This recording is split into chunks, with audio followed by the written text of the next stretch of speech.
Assalamualaikum warahmatullahi wabarakatuh. Sebelumnya perkenalkan nama saya Alvara Wisaputra dengan NIM 2301050165. Saya dari Program Studi Pendidikan Guru Sekolah Dasar angkatan 2023.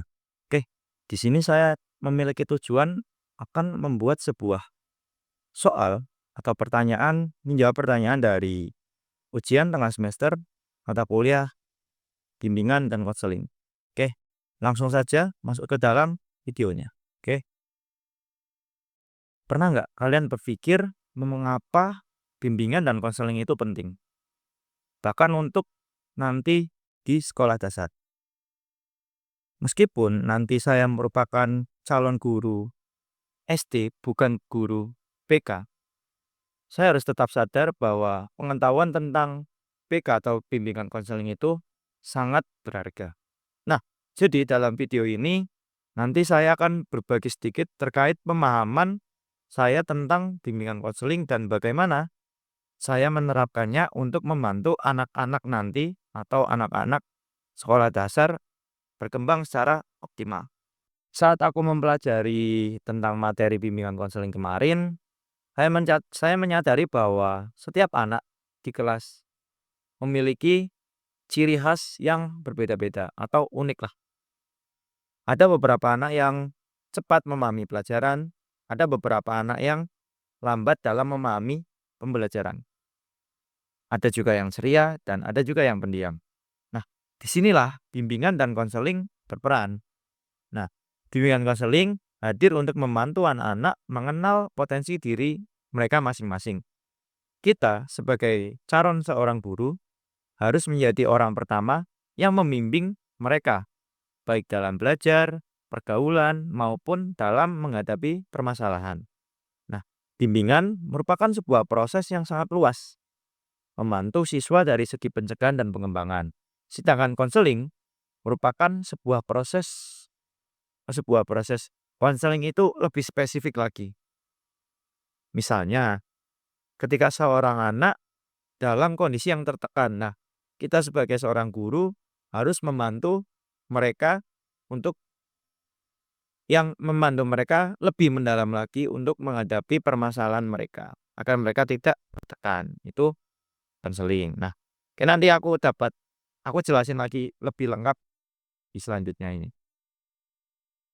Nah, pernah nggak kalian berpikir bahwa tugas guru dan konselor itu hampir mirip, tetapi berbeda? Guru lebih berfokus kepada pembelajaran di kelas, sedangkan konselor lebih mendalam pada urusan pribadi diri masing siswa. Tetapi dari kedua perbedaan tujuan tersebut harus saling mendukung atau saling berkaitan. Sebagai seorang guru SD nanti, aku sadar bahwa tugasku sebagai guru tidak hanya mengajari anak-anak tentang pembelajaran matematika, IPA, tetapi nanti juga sebagai calon guru, saya juga akan membimbing anak-anak agar menjadi pribadi yang percaya diri dan mandiri. Misalnya, nanti ketika ada anak yang terkendala dalam bersosialisasi. Nah, sebagai seorang guru kita harus menyediakan sebuah tempat, contohnya mengadakan sebuah diskusi kelompok kecil untuk membantu siswa agar saling akrab. Nah, atau juga kalau semisal ada konflik di kelas. Nah, kita sebagai seorang guru, kita juga harus menjadi penengah yang adil agar anak-anak itu bisa berteman, bisa tidak ada saling bermusuhan dan lain-lain. Oke. Selanjutnya, tujuan utama dari bimbingan konseling.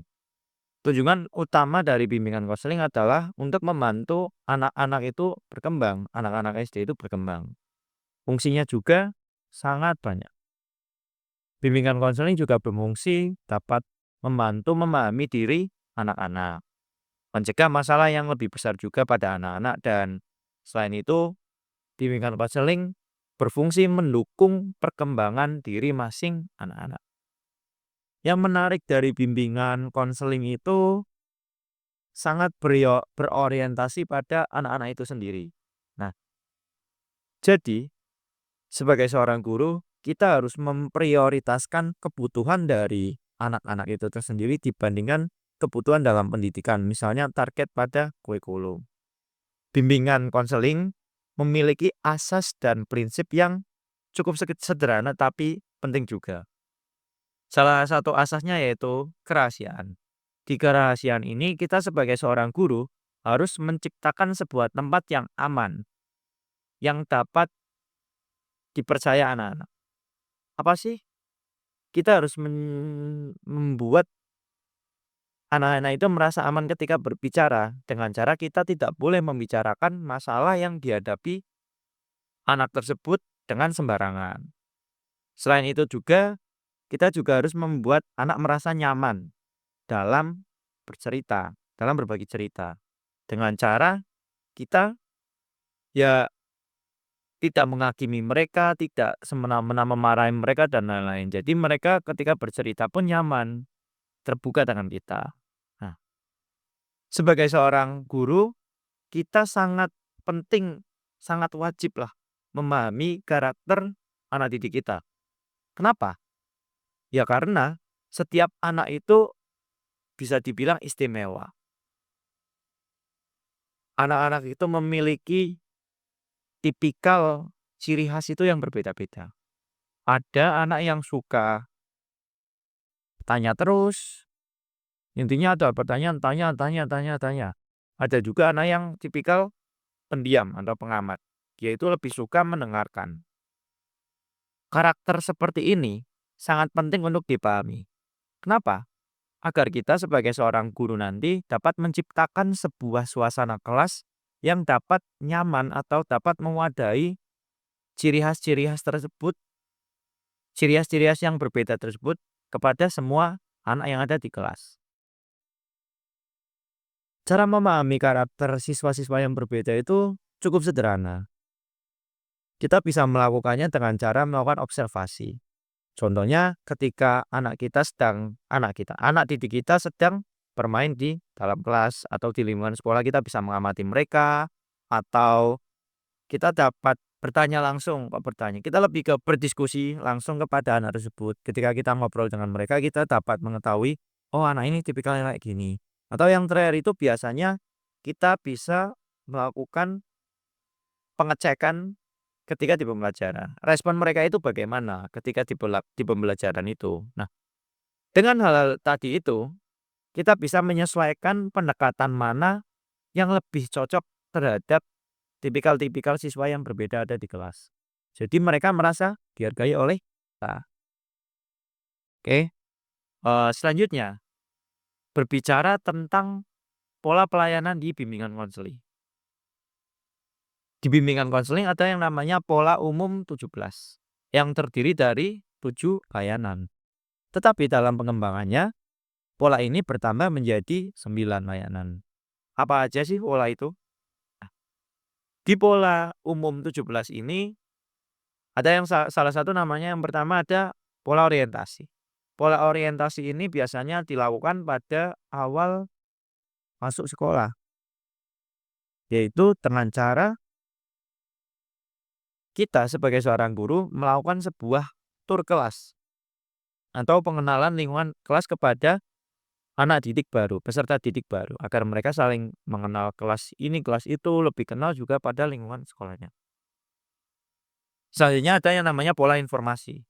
Pola informasi ini kita dapat melakukannya dengan memberikan pengetahuan tentang cara belajar mana yang efektif kepada anak didik kita nanti.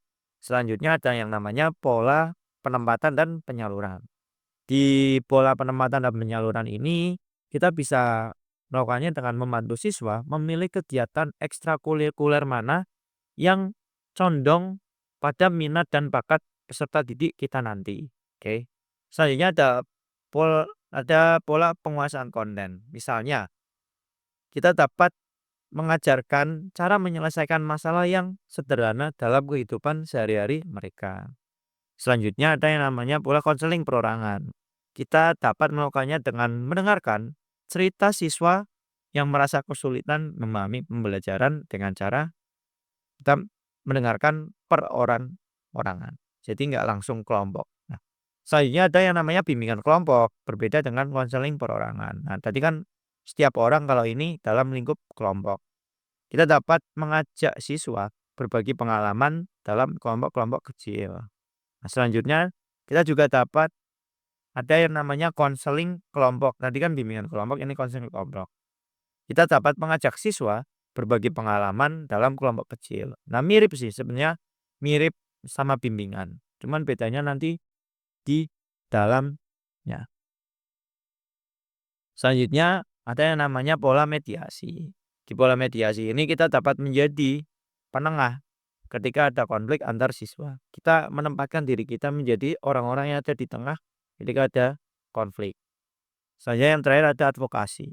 Pada pola advokasi ini kita dapat melakukannya dengan cara membantu siswa yang merasa terabaikan atau mendapatkan perlakuan tidak adil. Jadi kita menyuarakan siswa yang sering terabaikan atau sering mendapatkan perilaku yang kurang pantas dari anak-anak lain. Oke. Selanjutnya tentang guru berkualitas. Guru yang berkualitas tidak hanya menguasai materi ajar saja, tetapi guru yang berkualitas itu peka terhadap kebutuhan siswa. Sebagai calon seorang guru, kita pasti ingin menjadi seorang guru yang tidak hanya mengajarkan tentang pembelajaran saja, tentang pelajaran terus itu, enggak. Sebagai seorang guru pasti kita juga perlu yang namanya memahami perasaan anak-anak didik kita, membantu mereka tumbuh, dan menjadi pendukung terbaik mereka ketika di sekolah. Bimbingan dan konseling itu bukan sepenuhnya tugas dari konselor, tetapi merupakan bagian dari tugas kita sebagai seorang guru nanti. Dengan membangun komunikasi yang baik kepada anak didik kita nanti, menciptakan suasana kelas yang nyaman dan membantu siswa mengenali potensi mereka atau minat bakat mereka, kita bisa kok menjadi guru yang bermakna bagi mereka atau diingat mereka. Yaitu secara nggak langsung itu juga tugas konselor. Tetapi kita sebagai guru juga perlu melakukan hal-hal itu. Jadi itulah sedikit jawaban dari saya atau pemahaman dari saya terkait bimbingan dan konseling yang ada di sekolah nanti. Semoga ketika nanti saya telah menjadi guru, saya berharap saya tidak hanya menjadi guru yang menginspirasi anak peserta didik saya, tetapi saya juga dapat menjadi guru yang dapat membantu peserta didik saya nanti tumbuh menjadi pribadi yang luar biasa, yang memiliki sikap yang baik dan tidak mudah rapuh dalam psikisnya. Oke, mungkin cukup sekian dari saya, Afara Putra. Kurang lebihnya mohon maaf. Billahi taufiq wal hidayah. Assalamualaikum warahmatullahi wabarakatuh. Makasih.